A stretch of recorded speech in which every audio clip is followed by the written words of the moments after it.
What's going on YouTube? Isaac Trade here. Let's talk about what happened today. So apparently rate hikes isn't that bad, and them cutting back on the balance sheet is apparently good for the stock market. But that's how it's taken it so far.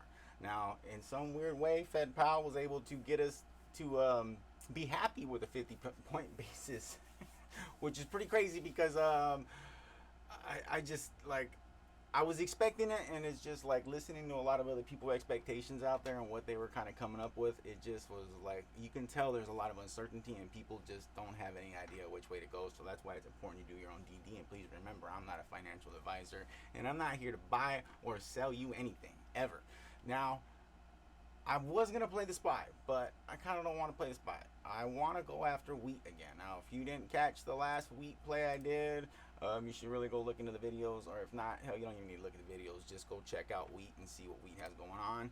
The reason why I'm liking the Weat play here is because of where it's held up.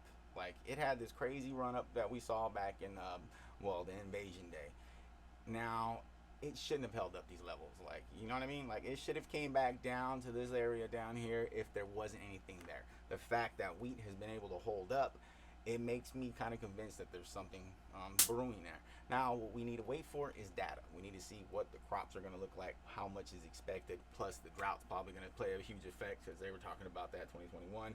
There's just so many variables going on right now. Now, what I want to do for Weat, this is going to be a short-term play. Remember that. Now, I just noticed today that they added the 25 up to the 25 strike. What I want to play is I want to play the July 15th ones.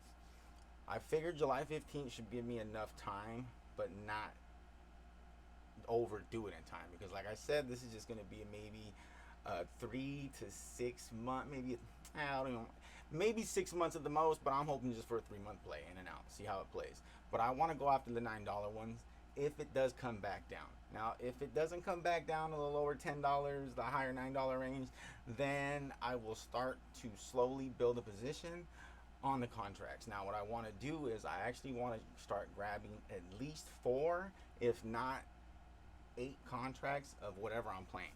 The reason why I want to do that is because as soon as I'm able to get my money back, like let's say we were to buy these ones right here, if I wanted to get my money back, like where are you at?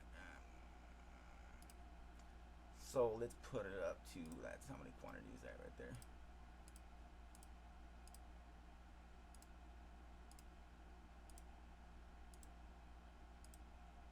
That's 12. So let's say it was 10. So that's 10 contracts potentially able to make it into 1,000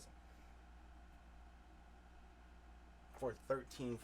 Now, if we're able to get a little pop coming into the next like week or two, or even if it happens immediately after I grab those contracts, then what I want to do is get rid of half of them, so that way I get the money back and it's risk free, and then I'll just let the rest sit there and do what they do. If it does anything, it's cool. If it doesn't, then it's also cool because it's free at the end of the day.